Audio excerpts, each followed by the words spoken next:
You had to pretend like everything was great, everything was awesome, that you were good to go, you couldn't wait to get home to your family, which was true. But if mortars are still coming in, attacks are still happening, you're still putting on your Kevlar and your gear, and you're running out to fighting positions, and you're still counting your troops to make sure they're alive, it's still real.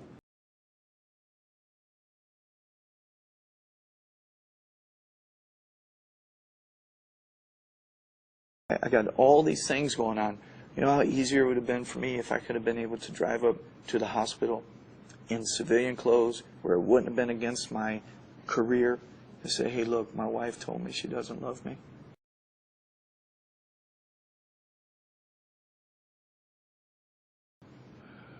I started drinking. And drinking's been my worst friend for the longest time. And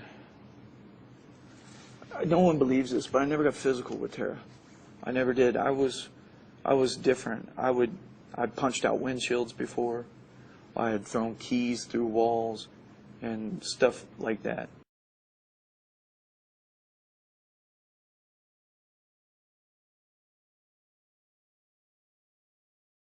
But I got angry with her. I got angry with her at that point, and I did. And she landed in the tub. And this is, I've never told anybody this. This isn't even in the court transcripts. She landed in the tub, and when she came up, the hair was over her face, and she screamed. The loudest scream I've ever heard her scream, and I've been with her for 11 years. 10 of them were married. And it reminded me of those screams of fear with the mortars and stuff. But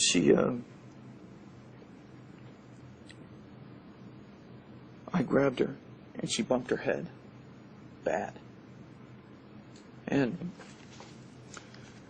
when I looked down, she was under the water, and I hit the water release. And I pulled her out of the tub, and I leaned her over, and I was scared to death. I'm like, oh my God. The CPR I tried wasn't working. So me, as an idiot, I'm afraid Joseph's going to come home and see his mom like this. So I put her in the bed, and I tried it again, and I tried it, and I tried.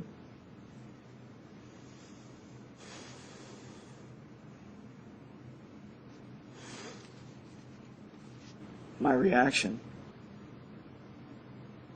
to her screaming, and the way I felt, and the way I do now when a door slams, or when I hear somebody yell, the pins and needles that I still feel, that shock, that the way my hands will tremble, and people will say, what is wrong with you? They don't know what everything that I thought I was, everything that I had lived for a decade, gone, everything. And then it just seemed like things got worse and worse. The medics talked about putting guys in body bags that were specially made for liquefied remains.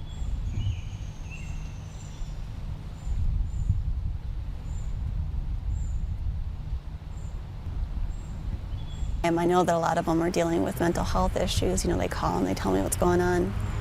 And I don't think that we as Americans are going to understand why they have post-traumatic stress disorder until we can see the world as they've seen it.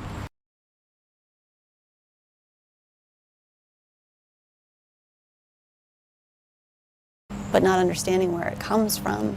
And I think we sterilize our reporting and don't tell people what war looks like. They were the hardest hit unit in the battalion. They lost 31 men in Charlie Company and 2nd Platoon. The platoon's about 40 guys. They lost 9 men.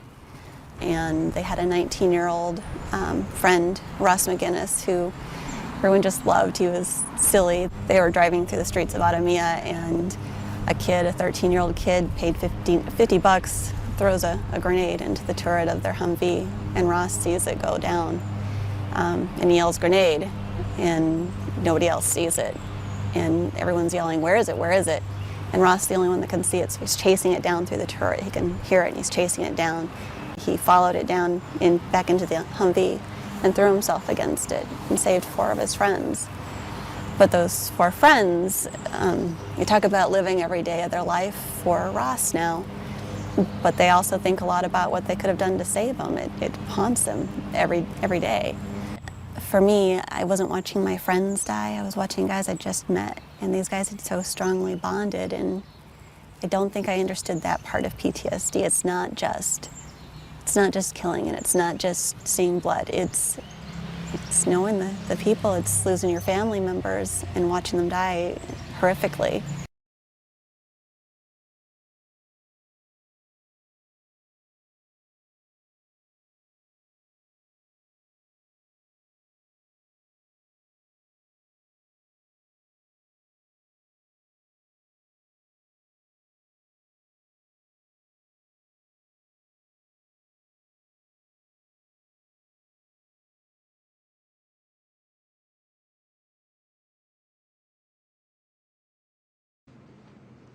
I know if I wouldn't have gone over there,